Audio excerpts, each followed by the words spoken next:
हरे कृष्णा। आप सबका स्वागत है एक बार फिर से आज के भक्ति विशेष सत्र में। तो मेरी आपसे प्रार्थना है कि आप सब प्रार्थना करें मेरे लिए कि जो भी आज मैं आपके समक्ष बोलूं वो परंपरा के इन लाइन हो, परंपरा से हटके कुछ भी ना हो, मेरी मन गढ़ंत कोई सोच ना हो, और जो परंपरा से आ रहा है वही ज्ञान आप तक पहुंचे। हरे कृष्णा। तो लास्ट सेशन में हमने डिस्कस किया था कि हमें भोग क्यों लगाना चाहिए, है ना। उसमें काफी सारे हमने एग्जाम्पल्स लेने का प्रयास किया था, कुछ श्लोका हमने लिए थे। एक श्लोका हमने लिया था भगवत गीता से, जिसमें भगवान बता रहे हैं कि जो भगवान को बिना भोग लगाए जो भी चीज उपयोग हम करते हैं, दैट इज ओनली पाप, है ना। तो सबसे पहले सारी वस्तुएं भगवान की हैं, तो हमें भगवान को सबसे पहले ऑफर करना चाहिए। भगवान हमारे पिता की तरह हैं। तो आप खुद से सोचिए, कोई चीज हम हमारे पेरेंट्स हमारे लिए लाके देते हैं, और अगर हम एक बार उनसे पूछ लें कि पहले आप इस चीज का यूज कर लीजिए, तो पेरेंट्स कितना खुश होते हैं। इसी तरीके से भगवान है, अगर उनकी कोई चीज हमें मिल रही है, प्रकृति जो है भगवान का ही अंश है, वो भी भगवान के संरक्षण में ही चल रही है। तो ये जो प्रकृति से चीजें जो हमें मिल रही हैं, अगर हम भगवान के लिए यूज करेंगे तो भगवान कितना खुश होंगे इससे, है ना। और जो पाप है वो पाप सारा हर लेते हैं भगवान उसमें से। तो बाद में हमें प्रसाद की फॉर्म में वो मिलता है, भगवान का उच्चिष्ट हमें मिलता है। That is the purest thing. Prasad की फुल फॉर्म के बारे में भी हमने डिस्कस किया था, दैट इज प्रभु के साक्षात दर्शन। तो प्रसाद में हमें प्रभु के साक्षात दर्शन मिलते हैं, और जो कृष्ण है हम उसको अंदर अपने प्रवेश करा रहे होते हैं, है ना। तो कहा जाता है कि भगवान की जो भी वस्तुएं हैं हमें उनकी पूजा करनी चाहिए। प्रसाद की पूजा कैसे करेंगे? प्रसाद को पाकर। ऐसे ही भगवान का नाम है, उसकी सेवा हम कैसे कर सकते हैं, उसकी पूजा कैसे कर सकते हैं? उसका नाम का उच्चारण करके, हरि नाम का हम जप करके हरि नाम की पूजा कर सकते हैं। तो इस तरीके से हमने लास्ट क्लास में डिस्कस किया था प्रसाद कैसे बन सकता है। और तुलसी महारानी की थोड़ी बहुत हमने चर्चा की थी कि तुलसी महारानी श्री कृष्ण की प्रेयसी हैं, और जब भी हम भोग लगाते हैं सबसे पहले विदाउट अनियन गार्लिक उसको कुक करते हैं। और हमारा भाव भी उसमें बहुत अच्छा रहना चाहिए। क्या कर सकते हैं, अगर हम भगवान के लिए कुछ बना रहे हैं, पहले तो जो भी चीज बनाए ये भाव हमें रखना चाहिए कि मैं भगवान के लिए बना रहा हूँ, है ना, क्योंकि सारी चीजें उन्हीं की हैं, और उन्हीं के लिए हम ऑफर करने के लिए वो चीज बना रहे हैं, तेरा तुझको अर्पण, है ना। अ, और फिर जो भाव हम सबसे पहले ये भाव लेकर के चलेंगे, और जब कुक कर रहे होंगे तो भी हम क्या कर सकते हैं, हरे कृष्ण कीर्तन कर सकते हैं। और खुद से ना बोलना चाहें तो हम किसी चीज पे लगा सकते हैं, फोन पे लगाया या स्पीकर पे लगाया थोड़े लो वॉल्यूम में, तो भगवान का स्मरण हमें होता रहेगा। तो बार बार हम भगवान की तरफ ध्यान लगा के रखेंगे कि हाँ ये चीज भगवान के लिए बन रही है। फिर वो चीज भगवान को ऑफर करें, और फिर खुद भी पाए और सबको भी खिलाएं, है ना। तो दैट वे ट्रांसफॉर्मेशन अकर्स। होता क्या है कि जो प्रसाद है ये बहुत ट्रांसफॉर्मिंग चीज है। हमारे इस हमारे आश्रम में ही बहुत सारे एग्जांपल्स हैं जो प्रसाद की वजह से ट्रांसफॉर्म हुए। अ, ऐसे भक्त हैं हमारे आश्रम में जो जिन्होंने अपनी जर्नी शेयर की है कि वो कैसे कृष्णा कॉन्शियसनेस में आए थे। तो उन्होंने पहले पूरी अपनी लाइफ बताई कि कैसे वो कितना मस्ती किया करते थे, और भक्ति का उन्हें बिल्कुल भी नहीं पता था। फिर यहाँ इस्कॉन से जुड़े, देन वो प्रसाद से जुड़े, और प्रसाद पाकर वो इतना इस्कॉन के थ्रू समर्पित हो गए, भगवान के प्रति इतनी श्रद्धा उनकी जागृत हो गई कि आज वो हमारे आश्रय के एक पिलर हैं, हिज ग्रेस काशीनाथ प्रिय प्रभु। तो वो अब देख सकते हैं कि कितना अ, अभी वो कितनी सेवाओं में है। एक सेंटर, किसी सेंटर के उनको देखरेख के लिए भी दे दिया गया है कि वहां पे वो टीचिंग का कार्य वो संभालेंगे। तो बहुत ही अद्भुत उनमें ट्रांसफॉर्मेशन देखने को मिलता है। रुद्रप्रसाद की बहुत अधिक महिमा है। एक लेक्चर में सुन रहा था, अ, हरदेश अरुधा माता जी आई थी तब, तो वो चाइल्ड सेमिनार ले रहे थे। उन्होंने बताया कि प्रभुपाद जी हमें बताते हैं कि गारंटी है इस चीज की, अगर अगर आप अपने बच्चे को केवल और केवल कृष्ण प्रसाद खिलाते हैं तो उनका उद्धार होना निश्चित। पर हाँ, आपको गारंटी ये लेनी पड़ेगी, बाहर की कोई चीज या प्रसाद के अलावा आप उन्हें कुछ नहीं खिला रहे हैं। अगर आप केवल और केवल आप कृष्ण प्रसाद उन्हें देते हैं तो उनका ट्रांसफॉर्मेशन श्योर है ना। तो ये इतनी बहुत सारी महिमा बताई गई है प्रसाद की। और श्रीमद् भगवद गीता में बहुत सुंदर श्लोक आता है, पत्रम पुष्पम फलम तोयम यो में भक्त्या प्रेक्षति। तो यहाँ पर भगवान श्री कृष्ण अपने आप बता रहे हैं क्या ऑफर करना है भगवान को। पत्रम पुष्पम, पत्र मतलब पत्ता, पुष्पम पुष्प, फलम कोई फल ऑफर कर दो, तोयम जल ऑफर कर दो। पर किस कैसे ऑफर करो? भक्त्या, भक्ति भाव से मुझे ऑफर करो। तब वो उसे स्वीकार करते हैं, है ना। तो होना क्या चाहिए, हम कुछ भी चीज उनके लिए बनाएं, सिंप्लीफाइड फॉर्म में बता दिया भगवान ने कि मुझे इतना कुछ नहीं चाहिए। लास्ट में इंपॉर्टेंट वर्ड आ रहा है भक्त्या। भक्ति भाव से जो चीज मुझे ऑफर की जाएगी, that is the most important. भगवान षड ऐश्वर्य पूर्ण है, उनके पास सब कुछ है, पर क्या नहीं है, उनके पास जो भक्ति भाव हमारे अंदर है, जो किसी भक्त के अंदर होता है, वो उनके पास नहीं है। इसीलिए तो भगवान श्री कृष्ण चैतन्य महाप्रभु के रूप में आते हैं, श्रीमती राधा रानी का भाव लेकर के। वो ये जानना चाहते हैं कि एक भक्त का भाव कैसा होता है। आते हैं स्वयं श्री कृष्ण, पर भाव अंदर राधा रानी का होता है। तो देखिए, भगवान के पास एक ही चीज नहीं है जो केवल भक्तों के पास है, उनके लिए भक्ति भाव। तो इसीलिए एक ऐसा ही टोकन ऑफ लव हम भगवान के लिए सेवा में हम क्या कर सकते हैं, उन्हें भोग लगा सकते हैं। और फिर जो हमें प्रसाद मिलेगा, हमारे बेनिफिट्स, हमारा ट्रांसफॉर्मेशन तो हो ही रहा है, बट हम भगवान के लिए वो सरेंडर का भाव भी लेकर के आ पाएंगे कि हे भगवान, ये जो चीजें हैं मैं आपके लिए कर रहा हूँ, आपके लिए ये भोग बनाया जा रहा है। तो बताया जाता है कि हमें अपना भाव इस तरीके से भी लाना चाहिए। कभी हम अगर परिवार में भी डिस्कस करें, तो ये ना बोले कि आप आज क्या खाओगे। होना क्या चाहिए, डिस्कशन ये करना चाहिए, आज ठाकुर जी को क्या भोग लगाया जाए। इस तरीके से हमें डिस्कशन करना चाहिए। तो भक्ति में आने के बाद ना, एक चीज हमें सिखाई गई है कि कृष्णा को किसी भी तरीके से सेंटर में रखना। और कृष्णा को सेंटर में रखने के लिए सारी चीजें, चाहे प्रसाद ले लीजिए, और उसको प्रसाद बनता कैसे है, पहले भगवान का भाव अंदर होना चाहिए, हाँ भगवान के लिए बनाया जा रहा है। उस भाव के बाद, और फिर आप जब ऑफर करते हैं, जो मंत्र आज हमने डिस्कस किए थे लास्ट टाइम, आई थिंक मैंने ग्रुप पे शेयर किए थे, तो वो मंत्र बोल करके हम भोग लगा सकते हैं। कोई अगर मंत्र याद भी नहीं कर पा रहा है, तो क्या कर सकता है, 16 बार हरे कृष्ण महामंत्र का जप कर सकते हैं, और अ, भगवान के सामने भोग रख करके। बट वो स्टार्टिंग में कर सकते हैं, धीरे धीरे आप उस मंत्र को जरूर याद कीजिए। क्या कर सकते हैं, उस मंत्र को किसी पेपर पे लिखे और चिपका दीजिए कहीं, फ्रिज पे लगा दीजिए उसको, या कहीं भी मंदिर के आसपास उसको लगा सकते हैं, जहाँ पे ऑल्टर है आपका, तो आप वहां पे रख सकते हैं। और फिर जब भोग लगाना हो, वहीं से रीड करके भोग लगा दिया हमने। ऐसे हम पढ़ते रहेंगे तो अपने आप याद हो जाएगा, उसको याद करने की भी जरूरत नहीं पड़ेगी, अलग से एफर्ट्स कुछ नहीं डालने पड़ेंगे। ठीक है। और ठीक है, ये भी हमने डिस्कस किया कि क्या क्या भोग लगा सकते हैं। तो भगवान, कई लोग ये कहते हैं कि अरे मैं तो नॉनवेज का भोग लगा के खा लूंगा, क्या होता है, पाप तो हर लेंगे ना। बट नहीं, भगवान ने क्लियर इंस्ट्रक्शन दी है यहाँ पे, पत्रम पुष्पम फलम तोयम, कहीं ये नहीं लिखा अंडन चिकनम ऑमलेट तोयम, नहीं। भगवान ने क्या लिखा है, पत्रम पुष्पम फलम तोयम, कि आप सिंपल चीजें रखिए, और जिसमें अनियन गार्लिक भी इंक्लूडेड नहीं है। ठीक है। तो दिस वे हमने चर्चा की थी प्रसाद की महिमा के बारे में। प्रसाद बनता कैसे है, भगवान को ऑफर करने के बाद, जब हम विदाउट अनियन गार्लिक अच्छे भाव से बनाते हैं, कोशिश करनी चाहिए कि हम अच्छे भाव से बनाएं, बट हाँ भगवान की सेवा में जरूर बनाना चाहिए। तुलसी पत्र उस पर रखते हैं और भगवान के सामने हम रखते हैं। और ये कहा जाता है कि एक पर्दा लगा लें। पर्दा क्यों लगाते हैं, ताकि कोई और दृष्टि उस पर पड़ती है तो उसे भोग की दृष्टि आ जाती है ना। ये हो जाता है, अरे वाह इतना अच्छा पकवान बना है, कितनी अच्छी खुशबू आ रही है, तो ये भाव आने के बाद तो भगवान तक तो पहुंच नहीं पाए, उससे पहले हमने उसका भोग लगा दिया, and that is not good ना। तो वो भगवान के लिए वो चीज बनी थी, तो भगवान के लिए ही अ, इसीलिए उसको ढक के या पर्दा लगा करके भगवान को ऑफर किया जाता है। अगर किसी घर में ऑल्टर नहीं है, पंच तत्व की फोटो निकाल लीजिए, कोई प्रिंटेड फोटो है बहुत अच्छी बात है, नहीं तो फोन में निकाल लीजिए, नहीं तो प्रभुपाद जी की कोई भी बुक होगी, भगवत गीता है या कोई भी बुक है, छोटी बुक भी है, वो भी आप रख करके कोई भोग लगा सकते हैं।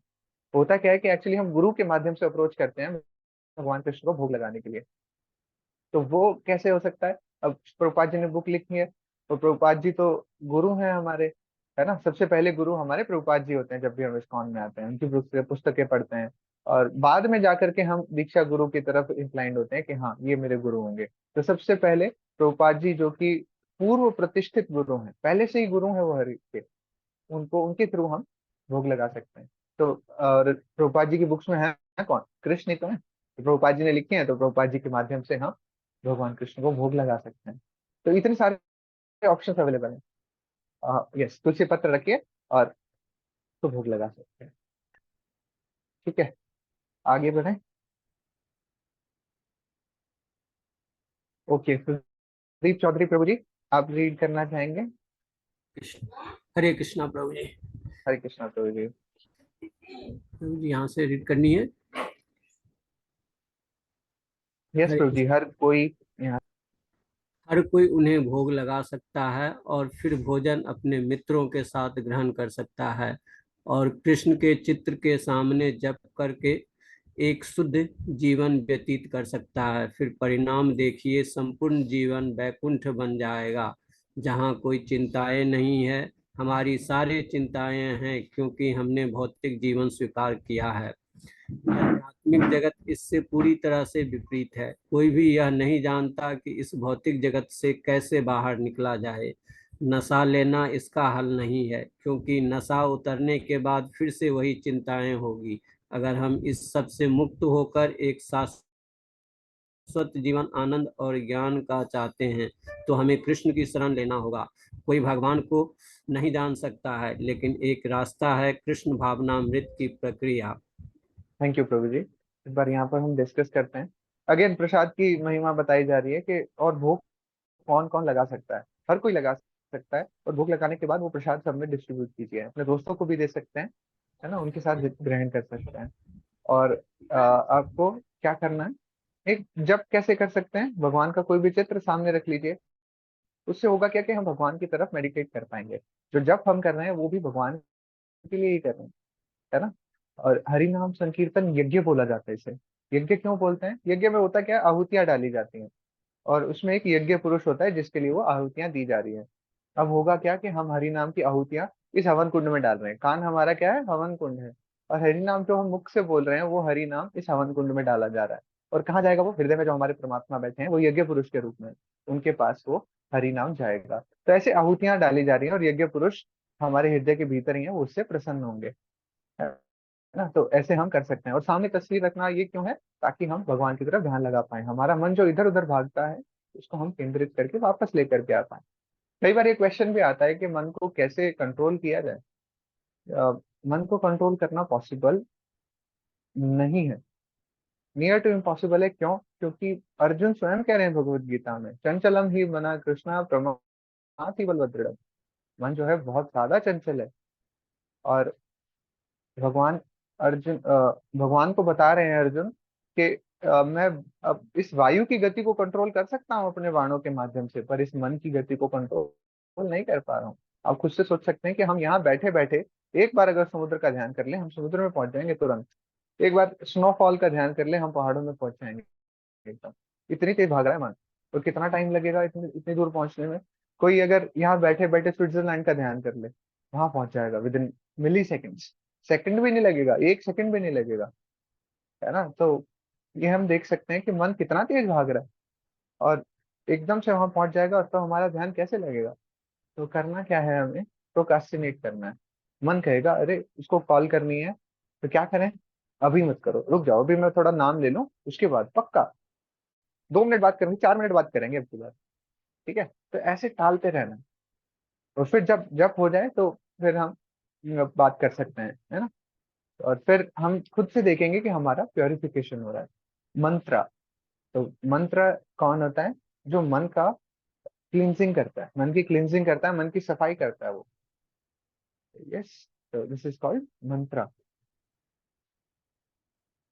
ठीक है, तो भोग कैसे लगा सकते हैं, और भोग लेने के बाद जैसे भोग लगा दिया उसके बाद जो प्रसाद मिल रहा है वो प्रसाद हम सबको खिलाएंगे, और फिर देखेंगे कि कैसे वैकुंठ बन जाएगा। आप खुद से सोचिए, अगर सभी लोग यहाँ पर भक्त बन जाएंगे इस धरा धाम पर, तो कितना सुंदर माहौल होगा। और सच में वैकुंठ ही हो जाएगा कि नहीं हो जाएगा।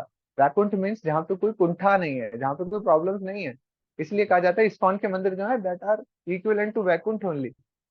वैकुंठ ही है इस्कॉन के मंदिर, क्योंकि वहां पर कोई भी कुंठा नहीं है।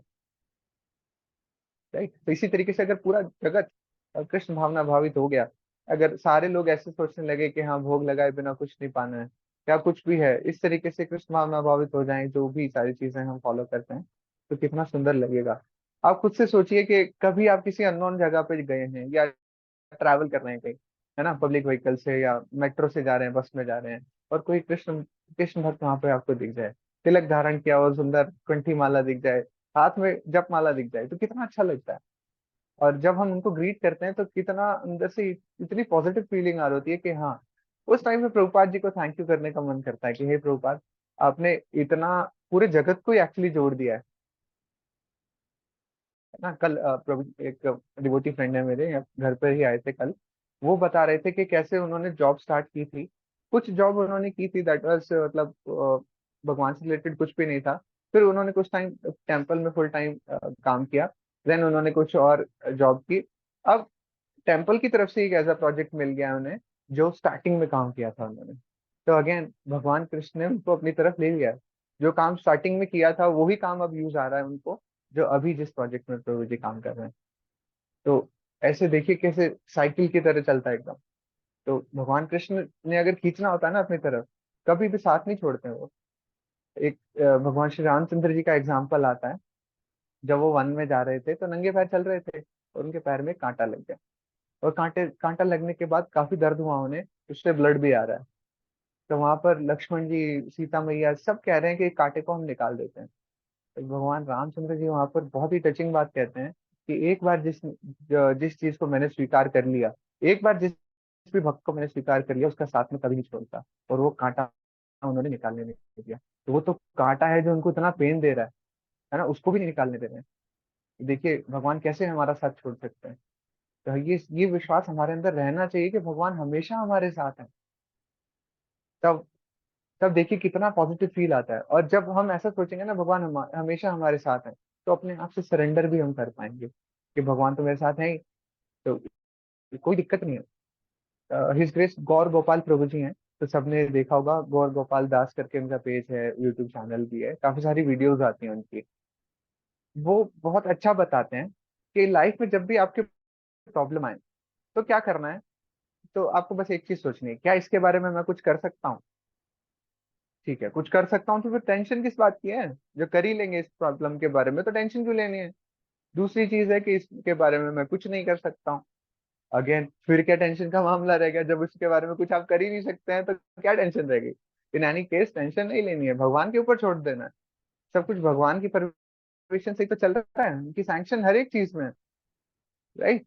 तो इसी तरीके से हम सरेंडर का भाव भी अपने अंदर ला सकते हैं कि सब कुछ भगवान की सैंक्शन से हो रहा है। जो दुख भी आ रहे हैं वो भी भगवान की सैंक्शन से ही आ रहे हैं। कुछ हमारे कर्म रहे होंगे या कुछ भी है, भगवान मेरा टेस्ट लेना चाहते हैं। तो यस, तो जब भी प्रॉब्लम्स आए हमारी लाइफ में तो हमें ये नहीं बोलना चाहिए why me Krishna why me. बोलना क्या चाहिए, प्रॉब्लम्स ट्राई मी। है ना, तो कितना अच्छा लगेगा जब फिर हमारी टेंशन दूर हो जाएगी, क्योंकि टेंशन सारी कृष्णा को दे दी हमने। ठीक है, तो आगे बढ़ते हैं। फिर आगे यहाँ पे प्रभुपाद जी नशे के बारे में भी बता रहे हैं कि नशा करना क्यों गलत है। नशा करना, एक बहुत बड़ा एग्जाम्पल तो यदुवंश का आता है। आप देखिए भगवान कृष्ण की लीनिएज थी, जो द्वारका धाम में रह रहे थे गुजरात में। उनको कोई खत्म कर सकता था क्या। कोई भी खत्म नहीं कर सकता था। वो यदुवंशी ही थे जो उन्हें खत्म कर सकते थे। और ये भी भगवान की ही लीलाएं थी कि एक मैसेज हमें दें। जो मैसेज मैं यहाँ से ड्रॉ करता हूँ कि जो वो नशे में एक्चुअली, जो भगवान कृष्ण के पुत्र थे साम, उन्होंने नशे में किसी ऋषि को कुछ गलत बोला था। और वो नशे में की वजह से पूरा यदुवंश नष्ट हो गया था। तो दैट मैसेज स्ट्राइक्स अस कि हाँ, ये मैसेज देखिए कि नशा क्यों नहीं करना है। यदुवंश जो सबसे पावरफुल लोग हैं, वो लोग भी नष्ट हो गए इससे। तो हम कुछ चीज के इसकी मूल्य हैं, कभी भी उखाड़ी जा सकते हैं, राइट। तो हमें ध्यान रखना चाहिए कि नशा नहीं करना है। इससे हमारी बहुत सारी ऑस्टेरिटीज तो खत्म हो ही नहीं है।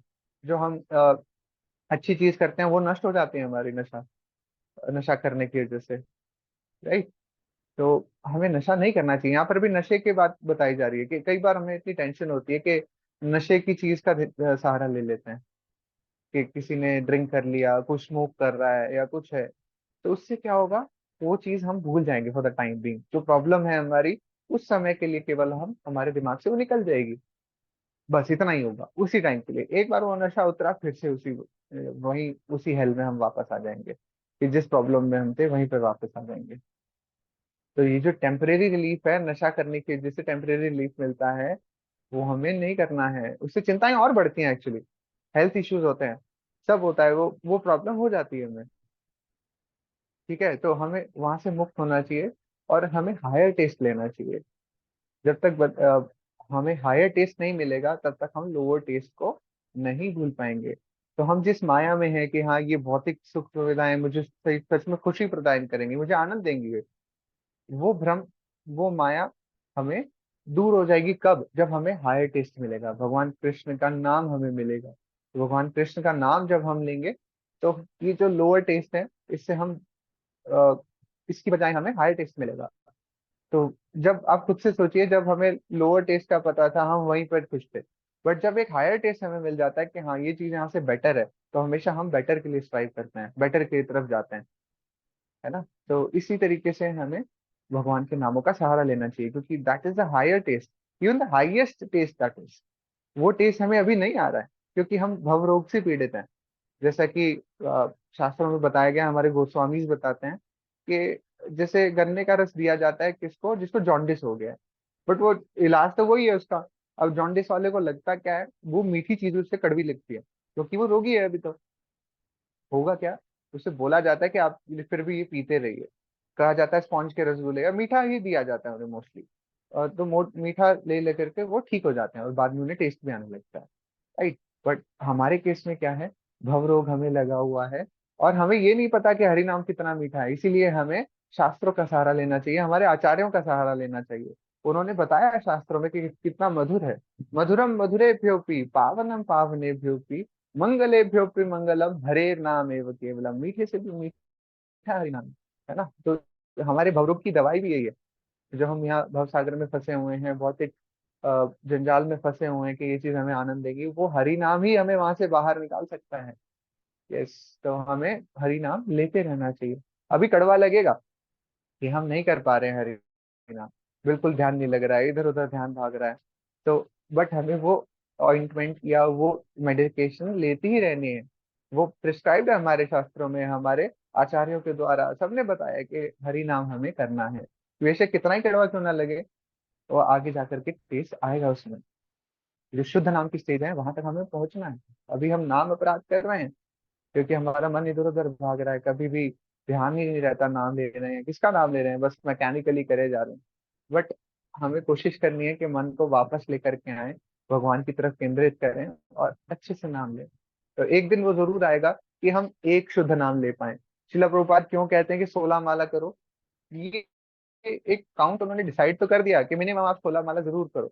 64 माला का स्टैंडर्ड होता था चैतन्य महाप्रभु के टाइम पे, 1 लाख नाम लेने का। तो उन्होंने कहा था कि 64 माला जो करेगा, मैं उन्हीं के घर पे जाऊंगा, उन्हीं से बात करूंगा, क्योंकि वो तो सन्यासी हैं। चैतन्य महाप्रभु ने संन्यास ले लिया था, तो वो किसी और के घर जाते भी नहीं थे जो 64 माला से नीचे कुछ करता था, है ना। तो फिर प्रभुपाद जी ने क्या कहा कि ठीक है, यहाँ कलयुग क्लास है, ये डफर क्लास एकदम, 16 माला पे आ जाओ, मिनिमम 16 जरूर करो। और वो 16 माला डेली करने के लिए क्यों कहा जाता है कि वो हरि नाम का टेस्ट हमें लगे। वो टेस्ट आने के बाद हम एक शुद्ध नाम ले पाए, एक शुद्ध नाम। ये हमारी प्रैक्टिस है कि इस प्रैक्टिस के थ्रू हम एक शुद्ध नाम ले पाए। ऐसा नहीं है कि एकदम से हम हमें इतना टेस्ट आने लग जाएगा कि 16 माला बहुत शुद्ध नाम की हमने करी है। नहीं, डेली हमारी कोशिश रहनी चाहिए कि हमारा हरि नाम सुधरे। बट हाँ, वो 16 माला इसलिए कही जाती है कि एटलीस्ट एक शुद्ध नाम की स्टेज पर हम पहुंच जाएं, वो शुद्ध नाम एक हम लेके हमारे जीवा पर आ पाए। ठीक है, और फिर वो शाश्वत जीवन हम जी पाएंगे। भगवान के हम नित्य दास हैं, आत्मा हमारी शाश्वत है, पहले भी थी, अब भी है, और आगे भी रहेगी। ये बॉडी चेंज होती रहती है बस, है ना। आत्मा को ना सुखाया जा सकता है, ना गीला किया जा सकता है, ना काटा जा सकता है। और कितना काटेंगे? बाल के अग्रभाग के 10,000वें हिस्से के जितना होता है वो, और कितना काटेंगे? आजकल इतना माइक्रोस्कोप ही नहीं बन पाया जो आत्मा को देख सके, और कैसे डिवाइड कर सकते हैं उसको, राइट। ठीक है, तो आगे बढ़े।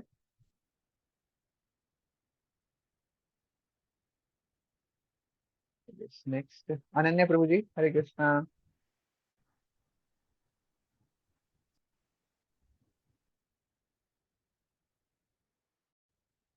आप अवेलेबल हैं प्रभु जी? वी कैन वांट टू साधना माता जी, साधना माता जी आप लीड कर लीजिए। हरे कृष्ण प्रभु जी। हरे कृष्णा। श्रीमद् भगवत गीता में ऐसा कहा गया है कि कोई भी उन्हें नहीं जीत सकता, न ही उन तक पहुंच सकता है। लेकिन वह जीता जा सकता है कैसे? सभी लोगों को उनके स्थान पर रहने दो, लेकिन उन्हें उनकी किताबों के माध्यम से प्राप्त मूर्खतापूर्ण परिकल्पनाओं को छोड़ न दे। हजारों किताबें छपती हैं और पढ़ी जाती हैं, और 6 महीने बाद फेंक दी जाती हैं। इस तरीके और उस तरीके से अपनी मोटी इंद्रियों से हम कैसे उस परम सत्य को जान सकते हैं। सारे अनुसंधान को छोड़ दो, फेंक दो और उसे खुद झुक जाओ। यह जान लो कि तुम सीमित हो और भौतिक स्वभाव और भगवान के अधीन हो। भगवान की महिमा प्रामाणिक स्रोत से सुनने की कोशिश करो। ऐसे प्रामाणिक स्रोत परंपरा से प्रदत्त किए जाते हैं। भगवान हमेशा अपने आप को प्रकट करने को तैयार है। पहले हम कृष्ण भावना भावित होना होगा। विकसित अध्यापक महान आचार्यों द्वारा दिखाए पद का अनुसरण करना होगा और तभी सारी बातें जानी जा सकेगी। जबकि वो ना जीता जाने वाला न जाने जाने वाला है, फिर भी वह आपके घर में जाना जा सकता है। अगर आप भी यह प्रक्रिया अपनाएं और सिद्धांतों का पालन करें और उसका क्या परिणाम होगा। थैंक यू माता जी, थैंक यू सो मच। तो यहाँ पर श्रील प्रभुपाद बता रहे हैं, भागवतम में बताया गया है कि भगवान को कोई नहीं जीत सकता, अजीत है वो, और उन तक कोई पहुंच भी नहीं सकता है। बट उन तक पहुंचने का रास्ता है। वो क्या रास्ता है? उनकी शरणागति ले लो, भगवान की शरणागति ग्रहण कर लो, उनका नाम लो, एकदम झुक जाओ उनके सामने। तृणादपि सुनिचेन तदोरपि सहिष्णुना अमानिना मान देना कीर्तनीय सदा हरि।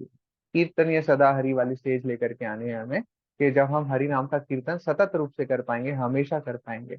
तो करना क्या है? उनके सामने झुकना है। कैसे? जैसे रोड पे पड़ा हुआ तिनका होता है ना, उस तरीके से। और सहिष्णु बनना है हमें, इतना टॉलरेंट बनना है कि हर चीज को हम टॉलरेट कर पाए। किस तरीके से? जैसे एक पेड़ खड़ा हुआ है बाहर, और वो बारिश, सर्दी, गर्मी, लू सबको सहन कर रहा है विदाउट एनी कंप्लेन्स। इस तरीके से हमें बनना है ना। हिज होलीनेस गोपाल कृष्ण गोस्वामी महाराज का मुझे एक किस्सा याद आ रहा है। तो एक डिवोटी है, वो अपनी गाड़ी से उनको लेकर के जा रहे थे। और हुआ क्या, वो अपनी किसी प्रॉब्लम की वजह से वो टाइम ये नहीं निकाल पाए कि गाड़ी में पेट्रोल की टंकी फुल करा पाएंगे। बहुत कम पेट्रोल था कि बस वो मंदिर पहुंच जाए, इतना ही था। तो जब वो गाड़ी चला रहे थे, तो डिवोटी क्या कर रहे थे, बीच में एसी बंद कर देते, थोड़ी देर चलाते, फिर बंद कर देते, फिर ऐसे ऐसे करके काफी बार हो गया था।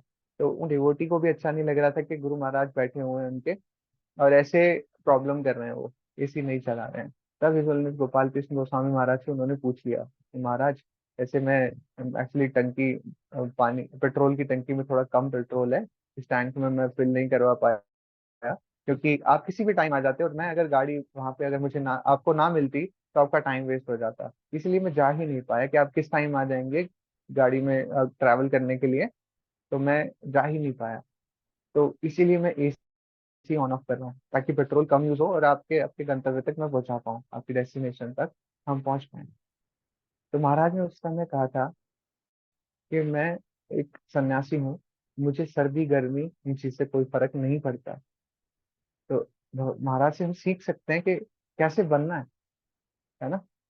तो महाराज अपने आचरण से सिखा रहे हैं हमें कि किस तरीके का बनना है। उनको सर्दी गर्मी से प्रभाव नहीं पड़ता था, हमें बहुत ज्यादा पड़ता है ना। तो सहिष्णु वाली उनकी क्वालिटी यहाँ पर दिखती है हमें। और तृणादपि सुनिचेन, तृण के समान हमें छोटा बनना है। ऐसा कभी नहीं सोचना कि मैं बहुत बड़ा आदमी हूँ। यहाँ पर आगे बता भी रहे हैं प्रभुपाद जी कि हम सीमित हैं, हमारी बहुत सारी लिमिट्स हैं। उन लिमिट्स में हमें रहना चाहिए, वो स्वीकार कर लेनी चाहिए कि हाँ मैं इन्हीं लिमिट्स में हूँ, इसके बाहर मैं कुछ नहीं हूँ। आप खुद से सोचिए कि कितनी भगवान खुद बताते हैं 84 लाख योनियां हैं। उन 84 लाख योनियों में कितने कितने प्राणी हैं हर एक में, तो कितने बिना गिनती के, लाइक इनफाइनाइट उसमें जीव हैं, इतनी आत्माएं यहाँ पर हैं। और बताया जाता है कि ये जो भौतिक जगत है ना, दिस इज ओनली 25%, 1/4 है टोटल सृष्टि का। और जो 75% क्या है, आध्यात्मिक जगत है। वहां पे कितनी आत्माएं होंगी, कितने जीव होंगे वहां पर, जो भगवान के, हम लोग जो नित्य सेवक है, नित्य पार्ट हैं, पार्ट्स एंड पार्सल्स हैं। तो कितने सारे जीव आत्माएं हैं। तो मैं कौन हूँ उसमें से? कुछ भी नहीं हो। तो हमें ये सीमा एक्सेप्ट करनी चाहिए, तभी हम नीचे गिर करके भगवान के सामने झुक पाएंगे। तृणादपि सुनीचेन। प्रणाम हम लोग क्यों करते हैं? जब भी इस्कॉन मंदिर जाते हैं प्रणाम करते हैं, ताकि जो हमारा अहंकार है ना वो खत्म हो। किसी के सामने झुकने की प्रवृत्ति है ना, वो वो आ जाए हमारे अंदर कि हम झुक पाए।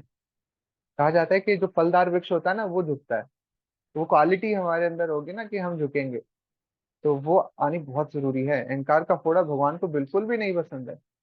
जिसके अंदर भी अहंकार आया, भगवान ने उसका अहंकार नाश किया है। तो आप देख लीजिए, चाहे वो गोवर्धन पर्वत को उठाने की लीला हो या ब्रह्म विमोचन लीला हो, भगवान ने अहंकार उनका नष्ट किया था। ब्रह्मा जी को ये हो गया था कि मैं कहाँ, ये कौन है, ये छोटा सा बालक है और इतने सारे लोग इनके आगे पीछे घूमते हैं, कौन है ये। तो किया क्या, ब्रह्मा जी ने उनके दोस्तों को उठा लिया और ब्रह्मलोक में ले गए। अब कृष्ण को पता लग गया कि ऐसा कुछ हुआ है, ब्रह्मा जी ने उठाया है। अब कृष्ण ने अपना विस्तार किया, हर एक में इतना एक्सपेंशन किया कि हर एक बाल बाल का, हर एक गैया का और बछड़े का सब फॉर्म उन्होंने एक्सपैंड कर लिया। और वो अपने अपने घर शाम को चले गए वो।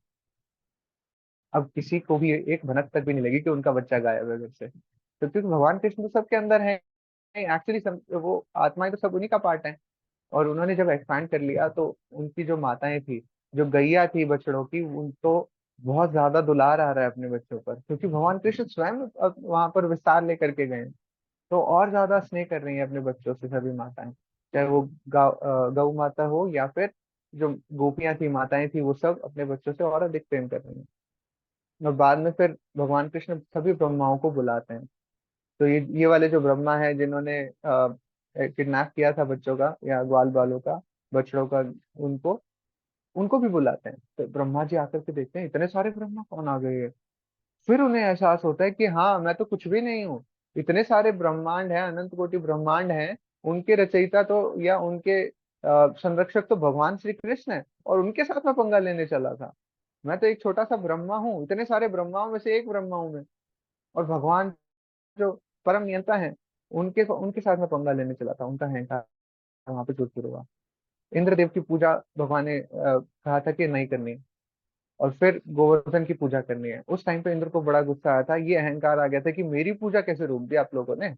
तो वहां पर इतनी तेज वर्षा की कि, और संवर्तक बादल लेकर के आए। संवर्तक बादल का यूज तब होता था जब प्रलय करना हो, और इतनी मोटी मोटी बूंदे गिर रही हैं जैसे पिलर्स गिर रहे हो बारिश के।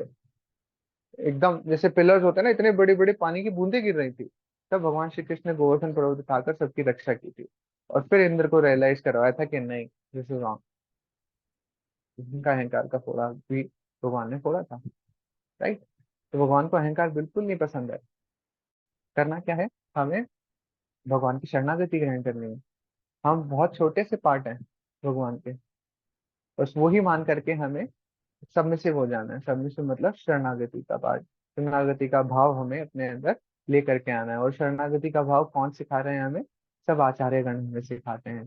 जो भी इस्कॉन के बड़े बड़े भक्त हैं, वो लोग हमें सिखाते हैं कि कैसे हमें सबमिसिव बनना है, कैसे सबमिशन करना है।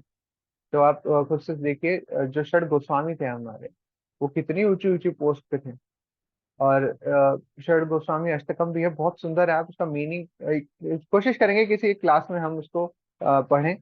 और आप उसको जाकर के भी पढ़ सकते हैं कि उसमें बता रहे हैं कि कितनी ऊंची ऊंची पद पर थे। वो छोड़ करके उन्होंने, और कम था कोपीन, सिर्फ इतना कि आप शरीर के बस कुछ भाग को कवर कर पाओ, इतने कपड़े उन्होंने स्वीकार किए, बाकी सब त्याग दिया। इतना कुछ आता है। तो वो सबमिशन, वो हम शरणागति देख सकते हैं। षड गोस्वामी हमारे अ, चैतन्य महाप्रभु के इतने शरणागत थे कि सारी पोस्ट उन्होंने छोड़ दी, जिस भी पोस्ट पर वो थे। उस टाइम के करोड़पति लोग होते थे वो, है ना। आज के टाइम पे तो बहुत सारे करोड़पति हमें मिल जाएंगे। उस टाइम के सबसे अमीर लोगों में षड गोस्वामी हमारे हुआ करते थे। और उन्होंने वो सब छोड़ करके भगवान की शरण में आना स्वीकार किया। तो उनके पदों का हम अनुसरण कर सकते हैं। ऐसा नहीं करना है कि हमारे पास जो है वो सब छोड़ करके हम भी ऐसे बाबा बन जाएं या संन्यास ग्रहण कर लें एक दूसरे में। नहीं। हमें जो हमारे मेंटर बताएंगे उस हिसाब से काम करना है। हमारे मेंटर हमारे देखेंगे कि हाँ, हमारी नेचर क्या है, क्या हम इस चीज के लिए क्वालिफाइड है कि हम गृहस्थ आश्रम में रहें या फिर ब्रह्मचारी आश्रम में जाएं। तो ये हमारे मेंटर डिसाइड करते हैं। कभी भी इस चीज का धक्का नहीं होता है कि मुझे सन्यासी ही बनना है या मुझे ब्रह्मचारी ही बनना है, मैं बनूंगा। धक्के से नहीं होता है यहाँ पे। सारी चीजें प्रॉपर प्रोसेस के थ्रू जाती है। बट हाँ, उनसे हमें सीख लेने को मिल सकती है कि हाँ, हमें अपनी जो अटैचमेंट्स हैं इन भौतिक चीजों से, वो कम कर देनी है। ये हम सीख सकते हैं। उनको एग्जैक्ट फुट स्टेप्स पे हम फॉलो नहीं कर पाएंगे, अनुकरण नहीं कर सकते हैं। अनुकरण करना इज वेरी डेंजरस। हम अनुसरण कर सकते हैं, उनसे सीख करके अपनी लाइफ में कुछ टीचिंग्स उनकी एक्सेप्ट कर सकते हैं। ऐसा हमें करना चाहिए। तो अगर हम इस प्रोसेस को अपनाएंगे और जो सिद्धांत ये जो हमें आचार्य लोग बता रहे हैं, इनको जब हम एक्सेप्ट करेंगे तो हम कृष्ण भावना भावित बनेंगे। Yes, you can move further. Subhash Chandra Prabhu ji, आप रीड कर दीजिए।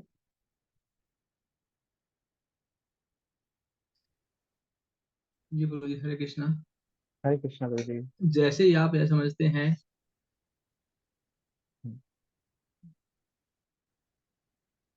जैसे ही आप यह समझते हैं, आप वह जाएंगे कि वही सारे कारणों का कारण है, लेकिन वह किसी भी कारण से प्रभावित नहीं है और वह सारे नक्षत्रों का मालिक है। वह सिर्फ आंख बंद कर विश्वास करने के लिए नहीं है। भगवान ने हमें तर्क करने की और बहस करने की शक्ति दी है, लेकिन झूठी बहस नहीं करनी चाहिए।